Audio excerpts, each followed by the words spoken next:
Hey everybody, thank you so much for continuing to participate in APTA's Fight the Cut virtual rally. We're so grateful for everyone's action and calling your members of Congress and taking action on the 9% cut. So now we'll talk more with some more APTA advocates on the impacts of the 9% cut. And earlier this morning, we heard about the impacts on education, but now we'll hear about the impacts on business and patients. And then we'll talk more about what you can do as far as advocacy goes and raising your voice. So we have two speakers with us today. The first one is Kendall Jno-Finn, and he's the president of M3 Performance and Physical Therapy, which operates outpatient platforms in the state of Alabama. He is an active member with the Alabama chapter of APTA and PPS. And next is Embry, and Aaron is the immediate past president of the South Carolina APTA chapter and current key contact. He previously served as the Federal Affairs Liaison, or FAL, and legislative chair in South Carolina. He is a consistent advocate for physical therapy services and works hard to develop relationships with state and federal legislators. So first, we'll kick it off and talk about the impacts of the 9% cut. So we'll start with Aaron. So thank you so much for joining us today, and a bit more about the work you're doing and some of the advocacy you've done. Absolutely. So hopefully my connection is still good. I'm getting a little bit of feedback, but just let me know if you can't hear me. It's a pleasure to be here today. Obviously, advocacy is an ongoing effort. Been doing it for a while now. Laura, as you mentioned, thank you for the introduction. I am the immediate past president of the South Carolina chapter, or APTA South Carolina, as we're now known. Advocacy has always been a thing for me. We've always been around. We know that we have to not only fight for what's right, but fight for our patients, fight for the practice, etc. And fight sounds like such a harsh word to folks sometimes, but sometimes, honestly, that's what it feels like. And this 9% cut feels like it's a fight, right? And it feels like there's not going to be a winner, but I'm confident that we will be able to come out the other side of this and we'll figure this all out. So having been the Federal Affairs Liaison, having been an advocacy chair, I welcome this challenge, as many of our members do, and hopefully all of our members do, and look forward to the continued battle. Yesterday was tough with the deadline, but we'll see. So I'll leave it there for just a second. I look forward to meeting my new friend and hearing from my new friend Kendall down in Alabama. We were just chatting as we were coming on today about our different experiences in practice and whatnot. So we'll leave it there, and I look forward to the dialogue. Great. So yeah, Kendall, tell us a bit about your work and the advocacy you've done and some things we need to know about the impacts of the 9% cut on your work. I think you're on mute. There you go. Thanks again. Thanks for having me. Really, kind of as we think about it, so just thinking about this globally, right? The 9% cut doesn't represent necessarily just an attack on the profession, but it's really just it's a reaction versus a response. So with CMS kind of looking at things in terms of the sheer number of adults that are reaching that age of 65 or 66 and a half, whatever that number is, instead of looking at a bigger problem, it's easy to just kind of be reactionary. And so when you look at the impact, you're talking about your grandmother, you're talking about your aunt, you're talking about people within your community that need access to services that, because of the cut, it'll make it difficult to deliver a value-based service in a way that's going to meet not just the standard from a PT standpoint. So if you've got a practice that really is focused, for example, on one-on-one care, you now have to look at how you allocate your resources, not just from a staff standpoint or a staffing standpoint, but also kind of holistically. And this cut, it's an arbitrary move to solve a much bigger problem. And so we as practitioners do need to take a step forward. I'm kind of like Ali in this, right? You love a fight, and so when you get knocked down, when you kind of get knocked back, you're going to still keep moving forward. And that's kind of one of the things for me is we want to, in this COVID world, right, in this current pandemic, how does it make practical sense to decrease the availability or the viability of not only private practices, but also institutions? When you think about hospital systems, it's going to shift the way we utilize services. It's going to shift the way we utilize expertise. And so we've got to look at that globally. Absolutely. So as far as the business side of it goes, how would that impact your business, and what do you see moving forward if when these cuts go into effect, if Congress doesn't act? Yeah, so from a business standpoint, imagine you're growing a practice, and let's say you're in a part of the country where you see upwards of 45 or 50% of a Medicare population. It's going to significantly impact your reimbursement. That impact on reimbursement is then also going to impact your ability to hire and retain staff.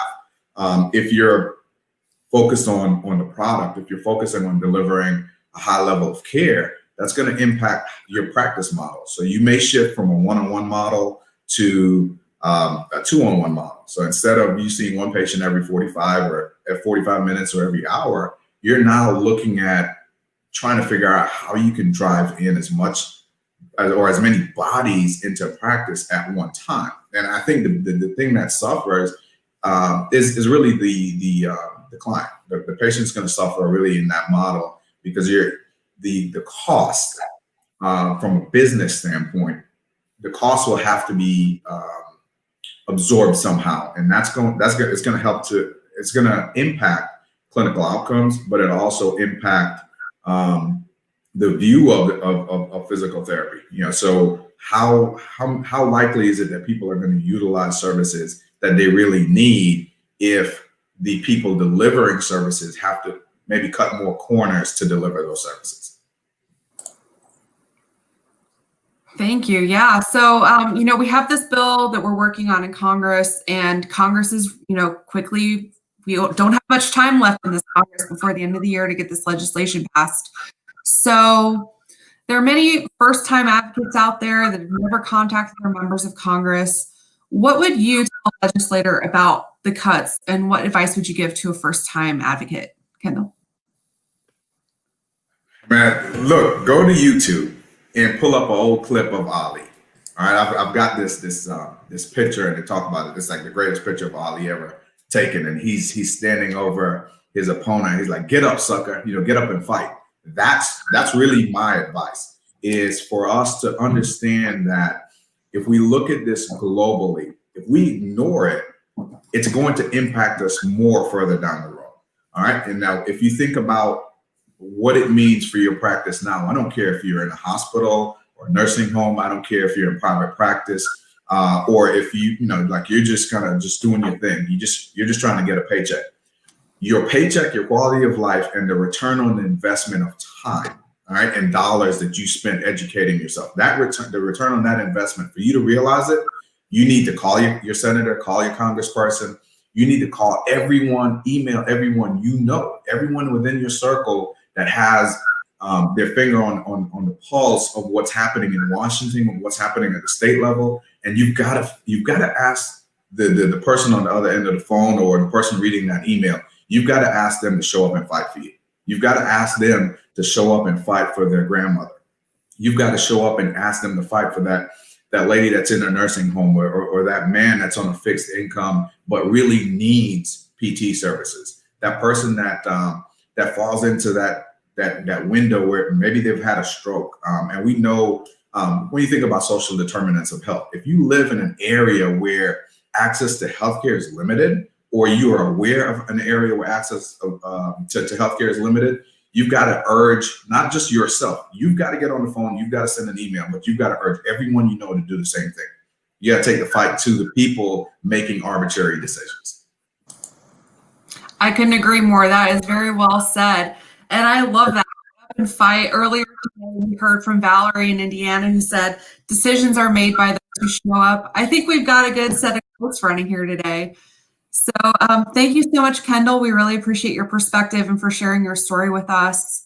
And now we'll go to Aaron, who will talk about some of the work that he's done in South Carolina with Senator Scott, and experience that he had earlier this year. So I'm sorry, I keep seeing Kendall on my screen. I'm so sorry. About a month ago, Aaron, you and a few other South Carolina APTA advocates met with the office. So what was it like to prepare for that meeting with the group? So it's interesting. So yes, I've been, first of all, Kendall, I'm gonna say, I'm not sure if you can see over my shoulder. I've got a whole row of Ali books. So I appreciate the Ali references. One of my favorite fighters of all time. But anyway, leave that where it be. So we had an interesting conversation. It was myself, Gretchen Seif, who's a colleague of mine, who was also a former FAL and also a former chapter president here in South Carolina, and a student at our local university here, Medical University of South Carolina. We got together in preparation for the meeting, and we talked with the folks at APTA, Mike Matlack and Laura, and just said, okay, where are we? What's the landscape? What's happening? Because we've got three interesting people, we'll say, in the low country area. We've got Senator Scott, we've got Senator Graham, who's in the middle of a very intense fight against Jamie Harrison at the time. And then we had Joe Cunningham, who's also in a tough fight against Nancy Mace here in South Carolina in the coastal area. And so preparing for all of these conversations became really interesting. Two of the three were in a really tough battle to retain their seat. One wasn't. Senator Scott wasn't at the time. So his office staff was more stable in that they knew they were going to be there come January 1st, January 21st, whatever the case may be. So prepare for the meeting. We get Mike, we get the people at APTA on the phone, and we say, what's going on? Okay, where are they? What's the lift? What's happening? Senator Grassley's out there. So we've got all these names that we need to understand and learn who they are, what their maybe political leanings are, and just really fully wrap around what the concept was. We got obviously some great words from some of our members that were both in large practice, small practice, hospital-based, whatever the case may be, with their words on how that would impact them, how this 9% cut would impact them on an individual, personal, professional, and business owner or practitioner level. And so we took all of that data. We met again with the folks at APTA and just kind of brainstormed what does the ask look like. And that's kind of how we approached all of our meetings. And we continue to approach our meetings to make sure that we're best utilizing our time in delivering a strong message to both the member of Congress or senator in this case and their support staff. So with everything being virtual, how is that different from meeting face-to-face? And with this whole COVID situation going on, how did that play into your meeting as well? So I'd say for me, honestly, whether we're in COVID times or pre-COVID times or post-COVID times, a lot of what happens in advocacy isn't when you just happen to take a trip to Washington, D.C. and go in their office. Like, that's the rare part. Like, that's kind of that icing that you seldom actually get. The consistent communication, the emails, the phone calls, the stuff that we do every day, all the time, from our office or from our home or even from our phone, using the APTA Action app. I don't know what it's actually termed now. It used to be P-Team. I think it's APTA Action now. You have to excuse me. But that is where the relationship is actually built. So whether or not we're virtual or face-to-face, a phone call is still a phone call. They have limited time. When we met with Senator Scott's legislative aide or legislative assistant or healthcare LA, whatever you want to call him, he had a very short amount of time. He had about 30 minutes to actually sit and talk with us. And so that's all we were going to get. Driving up to DC doesn't make a 30-minute conversation any more reasonable or realistic. So all we knew that we had to do was we had to capture him in the moment. We had to actually listen more than we talked to actually figure out where he and his office was on the 9% cut. And essentially that's what we did. So again, when we're talking about advocacy, it's not the special big meeting. It's the day-to-day little interactions that you might have, not just with the senator or the congressperson, but with the actual healthcare LAs and the people in their office, because that little touch point actually goes a really long way. Absolutely. Those little touch points and staying in contact with your legislators really, really makes a difference. So Kendall talked about the importance of contacting legislators. Aaron, on your perspective, why is it so important to tell your personal story and raise your voice? So it's interesting. So I'm personally right now, I don't want to say I'm less, because everybody's going to be touched by this 9% cut, because what we know is if the system figures out a way to squeeze someone and then that profession somehow still survives, then everybody else is going to follow. So if Medicare does it, believe private practice is going to do it. When TRICARE puts in rules, others at least consider those rules. They don't always implement them, but they start to consider and look at those type of things. It could be a cost savings to them, even if it's at the detriment to the patient. So what we see, in our professional lives is really important. So even though I don't own a business, I have the opportunity to speak for those that do own a business. For those that do own a business, understand what this means to you, and you have to say something. You're obligated not only by yourself and your own ability to feed your family, but by your patients that you serve, that you have to go out and say something. The interesting part when we met with the Healthcare LA is he said, you know what, we understand. Emotionally, we understand because we have heard so many stories. And so it makes us want to work that much harder to fix this because we know it isn't right. And it upsets us that this 9% cut is going in. What they need beyond the personal stories is they need the data, they need the solutions. And that's where we work really closely with APTA and our lobbying team to just say, okay, what is a potential solution? And not only with our lobbying team and our legislative affairs teams, but also with other members of Congress and the Senate to come up with creative solutions to the problems that we currently face. Well said, for sure. So we're about out of time, so I'll let both of you give us one last word here. So Kendall, take us away. All right, so I'm gonna go Howard Thurman here. All right, so it's one of my favorite quotes. Don't ask what the world needs. Instead, ask what makes you come alive, and then go do it. Because what the world needs is people who come alive. And I think this is an opportunity to use your passion, to use whatever is at your disposal, whatever raw materials that God put in you to help change the world. This is an opportunity to help change the face of healthcare, to help change to help impact the social determinants of health, right? So if whatever your fight is, whatever the issue is that you feel that you're well positioned to attack, this is an opportunity to do just that. You're fighting for healthcare, you're fighting for access. This is an equality. This is a fight that has more to do with what life is going to look like 5, 10, 15 years down the road. And the biggest thing that you can't do right now is sit still. And because really, if we ignore this, there are unintended consequences that we'll see firsthand down the road. We'll see the impact of this, not just from a pandemic standpoint, but just really from a quality of life standpoint. And that's really what it is. If America is to be great, then all our citizens need access to healthcare. And so do your part. That's it. Just do your part. That was, yes, absolutely amazing. Do your part. Thank you so much, Kendall. And Aaron, do you have any last words for our group here? I would say, thanks for allowing Kendall and I to come on and share our stories and give a little bit of background and hopefully be a little bit helpful. If I can be of service to anyone out there who just isn't sure how to reach out to a legislator or doesn't know how to have those conversations, and whatever the case may be, please feel free to reach out to me. I'm pretty readily accessible. But I would say that our fight will not ever end with overturning this 9% cut. There's almost every year a fee schedule that they're trying to cut something. So advocacy is not a short-term fix for anything. This is a long-term sustained effort to make sure not only that we retain the viability of our profession, but that we continue to serve our patients, our clients, our consumers. So there are plenty of quotes: "Be the change you wish to see in the world," etc. I think Kendall hit us with a really good one. But I really appreciate it, and I appreciate APTA and those that actually continue to fight the good fight on behalf of our patients, clients, profession, etc. Thanks for having us here. And like I said, please call me anytime if I can do anything to be of service.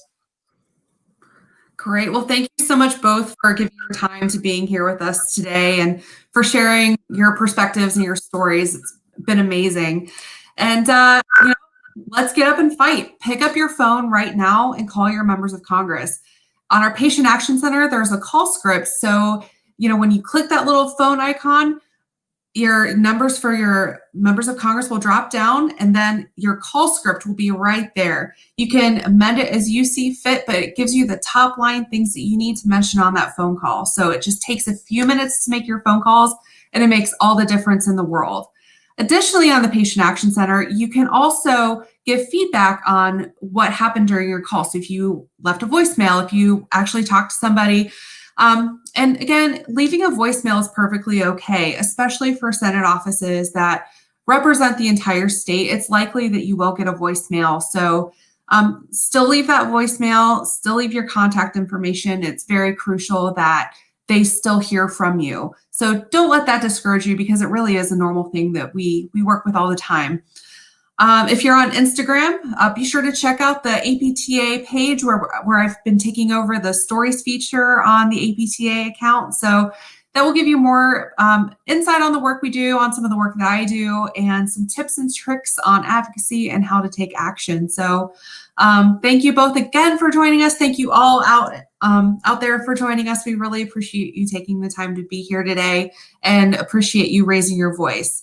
So join us again right here at 6 p.m. Eastern Time, where Kara Gaynor, APTA's Director of Regulatory Affairs, will be here to talk about exactly what happened with the announcement that we got this week from CMS. And I'll be talking more about the steps forward and some different things that you need to know as advocates. So thank you and have a great afternoon. We'll see you soon.